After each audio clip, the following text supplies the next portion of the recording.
தனம் தரும், கல்வி தரும், ஒரு நாளும் தளர்வறியா மனம் தரும், தெய்வ வடிவம் தரும், நெஞ்சில் வஞ்சமில்லா இனம் தரும், நல்லனவெல்லாம் தரும், அன்பர் என்பவர்க்கே கணம் தரும், பூங்குழலால் அபிராமி கடை கண்களை. இந்த உலகத்தில்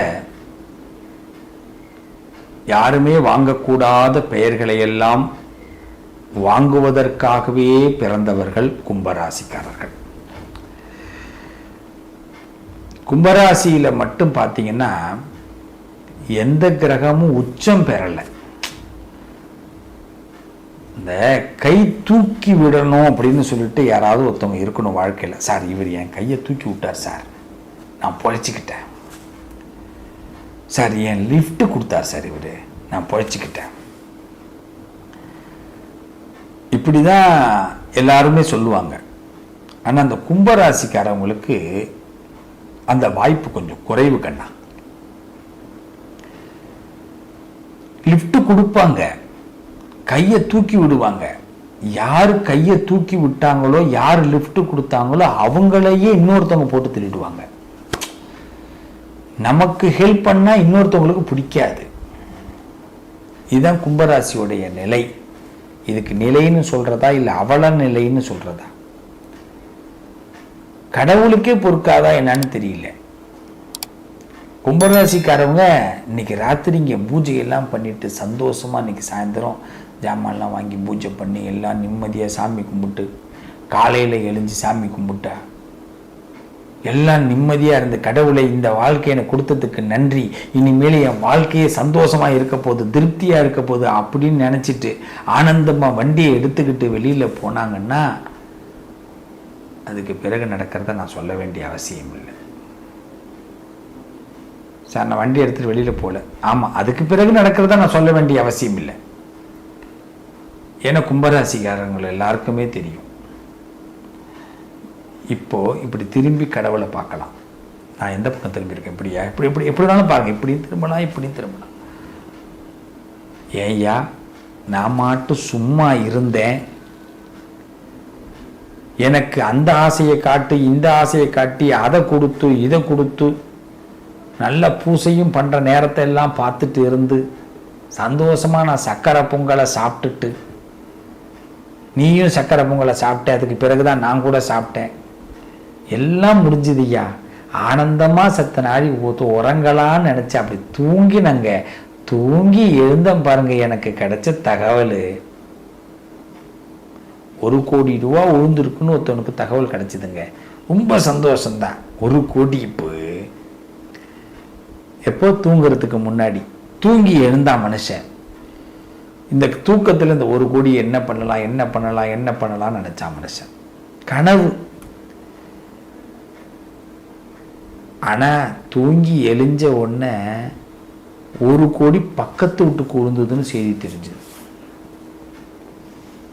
ஏற்கனவே பக்கத்து வீட்டுக்கு நமக்கு வாய்க்கா தகராறு, அவன் கொஞ்சம் கூட கொடுக்க மாட்டான், நம்ம எதிர்பார்க்குற ஆளும் கிடையாது. ஆனால் இந்த கனவை ஏன் கொடுக்கணும், இந்த முதல்ல இந்த செய்தியை ஏன் நமக்கு கொடுக்கணும்? அப்போ ஒரு ஃபங்க்ஷன் பண்ணாலோ ஒரு ப்ரோக்ராம் பண்ணாலோ ஒரு மனசில் நினச்சா கூட, ஒரு நல்லது நினச்சா கூட அந்த சந்தோஷம்னு ஒன்று நினைக்கும் போது அடுத்த 5வது நிமிஷம் ஏங்க எங்களுக்கு பிரச்சனையை கொடுக்குறீங்க அப்படின்னு பல கும்பராசிக்காரர்கள் கடவுளையே பார்த்து கேள்வி கேட்க வாய்ப்பு உண்டு. இன்னும் சொல்லும்போது சில வீடுகள் எல்லாம் பார்த்தீங்கன்னா, அன்பர்களை இந்த வார்த்தை சொல்லும்போது யாரும் வருத்தப்படக்கூடாது, அன்பாக தான் நான் பேசுவேன். கும்பராசிக்காரர்களை இவங்க எதுக்கும் இந்த ஒரு படத்தில் சொல்லுவாங்க, பார்த்துருக்கீங்களா? வடிவேல் படம் ஒன்று இருந்தது. இவர் அதுக்கு சரிப்பட்டு வர மாட்டார். எதுக்குடா இதுக்கு நீ சரிப்பட்டு வர மாட்ட, எதுக்கியா இதுக்கு நீ சரிப்பட்டு, எதுக்குன்னு சொல்ல மாட்டான். நம்மள தீர்மானத்தை அவன் முடிவு பண்ணிடுவான், எதிராளி. இவங்க அதுக்கு சரிப்பட்டு வரமாட்டாங்க, எதுக்குன்னு சொல்ல மாட்டான். ஆனால் உண்மையிலேயே எல்லாத்துக்கும் சரிப்பட்டு வரக்கூடியவர்கள் கும்பராசிக்காரர்கள். தகரம் இல்லை, தங்கம். தகரம் கிடையாது, தங்கம். இதுதான் கும்பராசி. ஆனால் கும்பராசியை புரிஞ்சுக்கிறவங்க யாருமே கிடையாது. அதான் நான் சொன்னேனே, கொடுத்த சந்தோஷத்தை கூட ஆண்டவன் உடனே பறிச்சிருவான். நிம்மதியாக போய் உட்காந்தா கூட எடுத்துன்னு போயிடுவான். இப்போ என்ன தோணும் கும்பராசிக்காரவங்களுக்கு, ஏன்டா பிறந்தோம் இந்த வாழ்க்கையில், கும்பமாக மட்டும் பிறக்கவே கூடாதுயா, சேச்சி கும்மி அடிக்க வேண்டியதாக இருக்குது, ஒரே குழப்பமாக இருக்குது, குட்டிச்சோராக போச்சு என் வாழ்க்கை இப்படின்னு சொல்லக்கூடியவர்கள் இருக்கிறாங்க. வீட்டில் உள்ளவங்க கூட எனக்கு மரியாதை செய்கிறதே கிடையாதுன்னு சொல்லக்கூடிய கும்பராசி சகோதர சகோதரிகள் இருக்கீங்களா இல்லையா சொல்லுங்க நண்பர்களே. இதுக்கெல்லாம் என்ன காரணம்? ஏன்னா யாருடைய வலிமையும் நமக்கு இல்லை, நமக்குன்னு தனி ரூட்டை போட்டு வாழக்கூடியவர்கள் கும்பராசிக்காரர்கள். அதனால தான் பல பேருக்கு பொறாமை. கும்பராசிக்காரங்க ஒரு கைத்தட்டு வாங்கிட்டாங்கன்னா உடனே கொக்கரிச்சிருவாங்க எல்லாரும். கும்பராசிக்காரவங்க ஒரு காரு வாங்கிட்டாங்கன்னா முடிஞ்சு போச்சு, கும்பராசிக்காரவங்க ஒரு வண்டி வாங்கிட்டாங்கன்னா முடிஞ்சு போச்சு, ஏன் ஒரு மாதம் சேலரி 1000 ரூபா கூட வாங்கிட்டா கூட முடிஞ்சு போச்சு. இன்னும் சொல்ல வேண்டாம், நல்ல அழகாக அந்த பூசுமாவா அது என்னது பவுடரு, நல்ல அழகாக மனசு நிறைய கவலை, உடம்பு நிறைய வியாதி, இந்த அரிப்பு ஸ்கின்னு ப்ராப்ளம் இதெல்லாம் கும்பராசிக்கு கையோடு வரும். ஸ்கின் ப்ராப்ளம் கும்பராசிக்கு உண்டு. இவ்வளோதையும் வச்சுக்கிட்டு ஆனால் முகத்தில் 2 தடவை சோப்பை போட்டு அலம்பி ஒரு பவுடரை பூசிட்டு ஒரு தலையை வாரிக்கிட்டு அப்படி போனோம்னா கொடுத்து வச்சா கும்பராசி மாதிரி இருக்கணும் ஐயா அப்படின்னு சொல்கிறவங்க எத்தனை பேர் இருக்காங்க? இந்த திருஷ்டி மட்டும் உடனே படும். உண்டா இல்லையா யோசிச்சு பாருங்க. இப்படிப்பட்ட கும்பராசி நான் 2 விஷயத்தை தான் பதிவு பண்ணுறேன். ஏன் பிறந்தோன்னு பல நேரத்தில் யோசிக்க வைக்கும். ஏன்னா குடும்பத்தில் உள்ளவங்களே நம்மளை சிரமமாக பார்க்குறவர்களாக இருக்கிறாங்க. ஆனால் உதவி மட்டும் கும்பத்துக்கிட்ட உடனே வந்துடுவாங்க. அதுவும் பல்லை இழுச்சிக்கிட்டு வந்துடுவாங்க, பழசை மறந்துட்டு வந்துடுவாங்க, பகையை மறந்துட்டு வந்துடுவாங்க.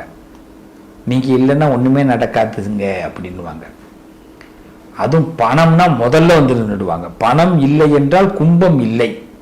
கும்பத்தில் தண்ணி இருக்கோ இல்லையோ பணம் இருக்கும். அதான் கும்பத்துக்கு இருக்கிற கிஃப்ட்டு. யாரு எப்படியோ பணத்தை பெறட்டக்கூடிய ஆற்றல் கும்பத்துக்கு உண்டு. இதை தெரிஞ்சுக்கிட்டு நம்மளை யாரெல்லாம் இந்த இவர்கள் இதுக்கு தகுதி இல்லாதவர்கள், இவர்கள் இப்படிப்பட்டவர்கள் இப்படிலாம் சொன்னாங்க பாருங்க, அவங்கெல்லாம் அந்த பணத்துக்காக வந்துடுவாங்க. இந்த ஒரு ஆளுமை திறன் கும்பத்திற்கு உண்டு. இந்த கும்பம் அப்பையும் பார்த்தீங்கன்னா சளைக்காம, இவன் என்ன பழி சொன்னான், இவன் என்ன கெடுத்தான், இவன் என்ன வீணாக்கினான், நான் அதை செய்ய மாட்டேன், திருப்பி நல்லது செய்வேன் அப்படி நினைக்கக்கூடியவர்கள் தான் கும்பராசிக்காரர்கள். ஏன்னா பொய் உணர்வே கிடையாது, பொய்யே கிடையாது. கும்பத்துக்கிட்ட ஓப்பனாக இருப்பாங்க. சிவ வழிபாடு அதிகமாக பண்ணுவாங்க. சிவனே சரணாகதின்னு அடைவாங்க. சிவனே சரணாகதின்னு அடைவாங்க. சில நேரத்துலலாம் வெறும் விபூதியை பூசிட்டு போயிட்டு இருப்பான் கும்பராசிக்காரன். ஆணாக இருக்கட்டும் பெண்ணாக இருக்கட்டும். ஆமாங்க, அது என்ன வெறும் விபூதி? விபூதி எதுவுமே எனக்கு தேவையில்லை, ஆசை இல்லைன்னு சொல்கிறதுக்கு, சந்தனம் என்னோட விருப்பம் நிறைவேறத்துக்கு, எனக்கு பகை விலகிறதுக்கு, குங்குமம் என் ஆசையெல்லாம் நிறைவேறத்துக்கு. குங்குமம் ஆசையும் விருப்பமும் நிறைவேறணும், சந்தனம் பகை விலகணும். இப்போ பாருங்க, அப்போ எனக்கு பகை விலகுது விலகலை, எனக்கு ஆசை இருக்குது, ஆசையே கிடையாது, அதனால தான் விபூதி எடுத்து பூசிட்டு போ. இதுதான் கும்பராசி அடிக்கடி செய்யும். விபூதி பிரியம் வந்துடும் கும்பத்துக்கு. அப்படின்னா கும்பத்துக்கு டெவலப்மெண்ட் டைம்னு அர்த்தம், உலகத்தை புரிஞ்சுக்கிறாங்கன்னு அர்த்தம். என்னைக்கு சன்னியாச வாழ்க்கைக்குள்ள கும்பம் போதும் அன்னைக்கு செழிப்பாக இருக்க போதுன்னு அர்த்தம். இதுதான் கும்பம். அப்போ இந்த கும்பத்துக்கு பொய் பிடிக்காது, பொய் சொன்னால் பிடிக்காது, பொய் பிடிக்காது, ஏமாற்றக்கூடாது. கும்பத்தை பொறுத்த வரைக்கும் மற்றவங்கள்ட்டையும் ஏமாற்றி வாழ மாட்டாங்க, பொய் சொல்லி வாழ மாட்டாங்க. இதுதான் கும்பராசி. இப்போ புரியுதா ஏன் பிறந்தோன்னு நினைக்கிறீங்க பாருங்க. இப்போ நான் சொல்கிறேன் பாருங்க, இந்த கும்பராசியிலே ஏன் பிறந்தோன்னா நாம் மற்றவர்களுக்கு நல்லது செய்யக்கூடியவர்களாக பிறந்திருப்பீங்க. இதுதான் கும்பராசி. யாரோ ஒருத்தவங்க மனசு கூட வீணாக்க கூடாது, கஷ்டப்படக்கூடாது, கெட்டவர்கள் மனசு கூட கஷ்டப்படக்கூடாதுன்னு நினைக்கக்கூடியவர்கள் கும்பராசி. அது மாதிரி துணிச்சலாக செயல்படுவீங்க. எத்தகைய அச்சமும் உங்களுக்கு வராது. பார்த்துடலாம், செஞ்சிடலாம், அசால்ட்டாக செய்வீங்க. சில இந்த அச்சம்னா திமிருத்தனமாக பயம் இல்லாமல் இருக்கு, அது கிடையாது. முடியாதுன்னு சொல்கிற காரியத்தை கூட முடிச்சு கொடுப்பீங்க. இதுதான் கும்பராசி. சார் இவர் பெரிய விஐபி வராரு சார், அவரை உங்களால் மெயின்டைன் பண்ண முடியுமா? அவர் அவர்கிட்ட நான் அவருக்கு நீங்கள் நல்லது செய்யணும் அப்படின்னா, விஐபி யாராக இருந்தாலும் பார்த்து உனக்கு தான் அவர் விஐபி. இந்த எண்ணம் விஐபியை கூட சராசரி மனுஷன் நினைப்பார். அந்த விஐபி போகும்போது சொல்லுவார், உண்மையிலேங்க என் வாழ்க்கையில் இப்படி ஒரு நபரை பார்த்ததே இல்லைன்னுவார். ஏன்னா அவங்க என்ன நினைக்கிறாங்களோ அதை செய்து கொடுப்பார்கள். இதுதான் கும்பராசி. பயம் இல்லாமல், எத்தகைய அச்சமும் இல்லாமல் மற்றவர்களை சந்தோஷப்படுத்தக்கூடியவர்கள், மற்றவர்களுக்காகவே வாழக்கூடியவர்கள். உசுரை கொடுப்பாங்க சார், உசுரை கொடுப்பாங்க. உண்மை. ஒரு கடுமையான நெருக்கடியில் ஒரு ஹெல்ப் கேட்டால் உடனே செய்வாங்க. அது எத்தனை மணின்னு கூட பார்க்க தெரியாது. பணமாக இருக்கட்டும், என்னமோ நம்மளால் முடிஞ்சதை கொண்டு வந்து கொடுத்துருவாங்க. அதுதான் கும்பராசி. அந்த கும்பராசியில் பிறந்ததுக்கு பலன் எப்படின்னா தெய்வ பலன். ஆனால் உணரக்கூடியவர்கள், அதான் சொல்லிட்டேனே, கும்பத்துக்குள்ளே பணம் இருக்கும், பணத்தை தேடி எல்லாரும் வருவாங்க. இந்த கும்பம் ஆனால் எல்லாருக்கும் உதவுற எண்ணம் உள்ளது. இந்த கும்பராசியில் இன்னொரு விஷயத்த சொல்கிறேன் பாருங்க, மனக்குறைகள் நிறைய இருக்கும், மனசில் நிறைய குறை இருக்கும். அதாவது பார்த்தீங்கன்னா, இப்படி மற்றவங்க நினைக்கிறாங்களே, அப்படி மற்றவங்க நினைக்கிறாங்களேன்னு, ஆனால் ஒரு பொழுது வெளியில் காட்டிக்க மாட்டாங்க, சிரிச்ச முகத்தோட இருப்பாங்க. மற்றவங்க மனசு குறையாக இருக்கிற மாதிரி நடந்துக்க மாட்டாங்க. அவங்க மனசில் நமக்கு இது அமையலையேன்னு நினைப்பாங்க. ஆனால் மற்றவங்க மனம் குறையடைகிற மாதிரி நடந்துக்காத ஒரு ராசி தான் கும்பராசி. இதனால தான் அவங்களுக்கு நல்லது நிறைய நடக்கும். எப்படின்னா, முதல்ல சோதிக்கிற கடவுள் திரும்பி ஒரு இடத்துல கொடுக்குறான் பாருங்க. ஏன்னா மற்றவர்களை கஷ்டப்படுத்தாமல் வாழ்கிறப்பா. அதனால அதே கடவுள் என்ன பண்ணுறான், இந்த சில இடத்துல கஷ்டப்படுறான் பாருங்க. அது என்ன விதத்தில் நடக்குதுன்னா, சின்னதாக கூட யாரையாவது கெட்டது நினச்சிட்டா கூட நமக்கு கஷ்டம் நடந்துடும். அதனால கெட்டது நினைக்காத ராசியும் கும்பராசி தான். இப்படிப்பட்ட கும்பராசி என்னைக்குமே பெற்ற மகிழ்ச்சி நிலைத்திட ரொம்ப போராடுவாங்க. ஆனால் அம்பாள் அருள் இருந்தால் அவங்களுக்கு மகிழ்ச்சி நிரந்தரமாக இருக்கும். அதனால் நீங்கள் தயவு செய்து ஏதாவது ஒரு அம்பாளை வழிபாடு பண்ணுங்க. முடிஞ்ச அபிராமி அந்தாதியை தொடர்ந்து சொல்லுங்க, உங்கள் வீட்டில் ஒலிக்க விடுங்க. லலிதா சகஸ்ரநாமம்னு சொல்லுவாங்க, அவசியம் ஒலிக்க விடுங்க உங்கள் வீட்டில். முடிஞ்சால் படிங்க, முடியலன்னா பாராயணம் பண்ண முடியல, தவறாக பாராயணம் பண்ணக்கூடாது, ஒலிக்க விடுங்க. நிச்சயமாக நீங்கள் பெற்ற மகிழ்ச்சி நிலைத்திடும். வாழ்கிறதுக்கு அர்த்தம் தெரியும், நிம்மதி தெரியும். நமக்கு தேவை நிம்மதி தாங்க, வாழ்கிறதுக்கு நிம்மதி. யாரையும் கெடுக்க மாட்டோம், யாரையும் வீணடிக்க மாட்டோம், நம்பினவங்களுக்கு நல்லது செய்கிறோம். நம்மளை தூற்றுவார் தூற்றட்டும், போற்றுவார் போற்றட்டும், போகட்டும் அனைத்தும் கிருஷ்ணனுக்கு. அவ்வளோதான். கடவுளே எல்லாம் உன் சாட்சி அப்பா, எனக்கு ஒன்றும் தெரியாது, என்னை ஏமாத்துறாங்க, அது எனக்கு நான் என்ன பண்ணுறது, உன்னை ஏமாத்துறாங்கன்னு அர்த்தம். இப்படி நினச்சிக்கிங்க கும்பராசிக்காரர்களே. பெற்ற மகிழ்ச்சி நிலைத்திட கண்டிப்பாக கடவுள் நீங்கள் அருள் உங்களுக்கு கிடைக்கும். குலதெய்வத்தை தொடர்ந்து வழிபாடு பண்ணுங்க. குரு அருள் வேணும், குருவை வழிபாடு பண்ணுங்க. உங்களை உயர்த்தியவர்களை என்றைக்குமே மறந்துடாதீங்க. அது ஒன்று தான் உங்கள் வாழ்க்கையில் பெரிய மகிழ்ச்சி, அதை மறக்கவும் மாட்டீங்க. அதுதான் உங்களுக்கு வாழ்க்கையில் வெற்றி. உங்களை உயர்த்தியவர்களை ஒரு பொழுதும் மறக்காதீங்க. உங்கள் வாழ்க்கையில் மிகப்பெரிய வல்லமையை இந்த இடம் எப்பயுமே கொடுத்துக்கிட்டே இருக்கும். நான் அறிஞ்ச ஜோதிடம் அதுதான். இந்த தெய்வ பலம்லாம் பல பேருக்கு அமைய மாட்டேங்குதுங்க. இது உங்களுக்கு நிச்சயமாக அரசாங்க செயலில் வெற்றி பெற, அரசாங்க அதிகாரிகள்லேருந்து பெரிய மனிதர்கள் வரைக்கும் சந்திக்கக்கூடிய வாய்ப்பு உங்களுக்கு ஏற்படும் கும்பராசிக்காரர்களுக்கு. ஆனால் பெரிய விஷயமா எதையுமே நடத்திக்க மாட்டீங்க. உங்கள் மனசுக்கு பிடிச்சவங்களோட தான் இருக்க உங்களுக்கு பிடிக்கும். மற்ற பெரிய விஷயமா எதையுமே யோசிக்க தோணாது.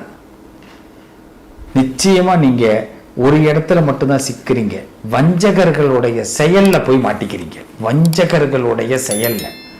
அதனாலதான் நமக்கு பெரிய இழப்பு ஏற்படுது. அது ஏற்படாம இருக்க துர்கா பரமேஸ்வரிய வழிபாடு பண்ணுங்க. துர்க்கை, கார்த்தியாயனாய வித்மகே கன்யகுமாரி தீமகி தன்னோ துர்கி பிரஜோதகா. இந்த மந்திரம் காளி தேவி, வராகி தேவி, இவங்களை வழிபாடு பண்ணுங்க கும்பராசிக்காரர்கள். ஏன்னா வஞ்சகர்களோடு மாட்டிக்காதீங்க. ஏன்னா போட்டி பொறாமைகள் அதிகமாக நம்மள்கிட்ட வந்து மாட்டிக்கும். நம்மளை வந்து ஒரு ஊருக்கா மாரி பயன்படுத்திப்பாங்க கும்பராசிக்காரர்களே. இந்த கும்பராசிக்கார சகோதர சகோதரிகளே ஊருக்கா மாதிரி. ஊருக்கானா என்ன நினச்சிக்கிட்டு இருக்கீங்க? செரிமானத்துக்கு உள்ளது. ஊறுகாய் மட்டும் இல்லைன்னா வயிறு ப்ராப்ளம் வந்துடும், வியாதி வந்துடும், சாப்பிட்டதெல்லாம் வாந்தி வந்துடும். அப்புறம் அப்போ சேர்த்து வச்ச சொத்து சேரணும், நம்ம பத்திரமா பாதுகாக்கணும்னாலும் கும்பராசி துணை வேணும். நம்ம வாழ்க்கையில் எது வேணும்னாலும் ஆசைப்படலாம். கும்பராசி மட்டும் பக்கத்தில் இருந்தா அது கிடச்சிரும். ஏன்னா கும்பராசி எப்படியா அவங்களுக்கு ஒரு சக்சஸ், மற்றவங்களுக்கு ஹெல்ப் பண்ணி மற்றவங்களை வாழ வச்சு பார்த்தவங்க. இவங்களுக்காக ₹1 செலவு பண்ணிக்க முடியாது, கும்பராசிக்காக ₹1 செலவு பண்ணிக்க முடியாது. கடவுள் கும்பராசிக்கு பணத்தை கொடுப்பாரு, ஆனால் மற்றவங்களுக்கு செலவு பண்ணுறதுக்காக கொடுப்பாரு. ஒரு நாள் பணத்தை கொடுக்காம நிப்பாட்டிட்டாருன்னா வீட்டில் உள்ளவங்கலாம் கேட்பாங்க, என்னங்க அப்படின்னு. இப்போ புரியுதுங்களா? இதுதான் கும்பம். இப்போ இந்த கும்பத்தில் பிறந்ததோடைய விஷயம் என்னன்னா மக்களுக்கு செய்வது. அதனால தான் நிறைய பேர் கும்பராசிக்காரர்கள் பார்த்தீங்கன்னா அரசியல் சமுதாய தொண்டு செய்யக்கூடியவர்களாக இருப்பாங்க, கணக்கு போடக்கூடியவராக இருப்பாங்க. பேங்க்கில் பார்த்துருக்கீங்களா? கேஷியர் பார்த்துருப்பீங்க. நிறைய பேர் பேங்கிங் ஒர்க்கிங் பண்ணுவாங்க. பணமெல்லாம் வந்து கொட்டும், ₹1 கூட அவரால் எடுத்துக்க முடியாது. அதான் பார்த்துருக்கீங்க. எந்த பேங்க்கில் கேஷியர் எடுத்துன்னு போக முடியும்? அவருக்கு முன்னாடி அவரை நம்பவே மாட்டாங்க. எவ்வளோ அசிங்கமாக இருக்கும். கேஷியருக்கு முன்னாடி ஒரு CCTV கேமரா இருக்கும். எல்லாருக்கும் முன்னாடி பொதுவாக அங்கங்கே மூலையில் இருக்கும், கேஷியருக்கு முன்னாடியே ஒன்று இருக்கும். அவர் நல்ல மனுஷனாக இருந்தாலும் அவரை நம்ப மாட்டாங்க, CCTV கேமரா பார்த்துக்கிட்டே இருக்கும். இந்த நிலைமை தான் கும்பத்துக்கு. கும்பராசியை நம்ப மாட்டாங்க. எவ்வளோ பெரிய இடத்துல இருந்தாலும் ஒரு வார்த்தையை சுருக்குன்னு சொல்லிடுவாங்க கும்பராசியை பார்த்து. நிறைய நேரம் அழுக்காட்சிகளோடு இருக்கிற ராசி கும்பராசி. ஆம்பளையாக இருக்கட்டும் பொம்பளை பிள்ளைகளாக இருக்கட்டும். பொம்பளை பிள்ளைய தான் அழுன்னு நினச்சிக்கிட்டு இருக்கீங்களா? ஆம்பளை பிள்ளைகளும் நிறைய அழுவாங்க. பாசத்துக்கு ஏங்கி கிடக்கக்கூடியவர்கள் கும்பராசிக்காரர்கள். உண்மைங்க, சின்ன பாசம் இருந்தால் போதும், அந்த பாசத்தை கண்டிப்பாக மகாலட்சுமி தருவா, துர்கா தருவா, சரஸ்வதி தருவா. உங்கள் தைரியத்துக்காக துர்க்கை, வராகி, காளி வழிபாடு பண்ணுங்க. பாசத்துக்காக மகாலட்சுமி வழிபாடு பண்ணுங்க, சரஸ்வதியை வழிபாடு பண்ணுங்க. நிச்சயமா பாசம் கிடைக்குங்க, கவலைப்படாதீங்க. நிச்சயமா கும்பராசிக்காரர்களுக்கு நல்ல விஷயங்கள் நடக்கும். எது நடந்ததோ அது நன்றாக நடந்தது, எது நடக்கிறதோ அதுவும் நன்றாக நடக்கும், எது நடந்து கொண்டிருக்கிறதோ அதுவும் நன்றாக நடந்து கொண்டிருக்கிறது, எது நடக்கவிருக்கிறதோ அதுவும் நன்றாக நடக்கும். நம்ம செய்யறதெல்லாம் ஒன்னே ஒன்று தாங்க, உண்மையாக இருக்கணுங்க. இதை தான் தத்துவமாக கொண்டிருக்கிறாங்க கும்பராசிக்காரர்கள். இப்படிப்பட்ட கும்பராசிக்கு துர்க்கையுடைய துணை இருக்கு, கவலைப்படாதீங்க. தெய்வ பலம்தான், தெய்வ பலம்தான். எப்பேற்பட்ட இடத்துலையும் இறைவன் உங்களுக்கு ஒரு குருவை கொடுத்து கையை தூக்கி விடுவார். எத்தனை பேர் அவர்களை தடுத்து நிறுத்தினாலும் இன்னொரு கை உங்களை உயர்த்தும், இன்னொரு கை உயர்த்தும். நிச்சயமாக ஒவ்வொரு அடியாக நீங்க முன்னுக்கு வருவீங்க. யாரு சொல்றதையும் காதலை கேட்டுக்காதீங்க. இந்த காதை வாங்கி, 2 காது வச்சதே கும்பத்துக்காகத்தான். இந்த காதலை வாங்கி இந்த காதலை விட்டும் மனசுல நிறுத்திடாதீங்க. மனசு ரொம்ப கஷ்டப்படும். மற்றவங்களுக்கு கஷ்டம் கிடையாது, கும்பத்துக்கு கஷ்டம். இனிமேல் ஃபீல் பண்ணாதீங்க, ஏண்டா கும்பராசியில பிறந்தோன்னு. பல பேரை வாழ வைக்கணும்னு நினைங்க. பல பேருக்கு சந்தோஷம். நம்மளால ஒரு பெரிய திறமையான விஷயத்தை, அதாவதுங்க 10 மணி நேரம் நடக்கிற வேலையை 2 மணி நேரத்தில் முடிக்க முடியும் கும்பராசியால. இதுதான் கும்பராசி. உங்க மேல நம்பிக்கை வைங்க, யாரை பத்தி இனிமே கவலைப்படாதீங்க. உங்களுக்காக வாழ ஆரம்பிங்க. எல்லாரும் உங்கள்கிட்ட ஓடோடி வருவாங்க.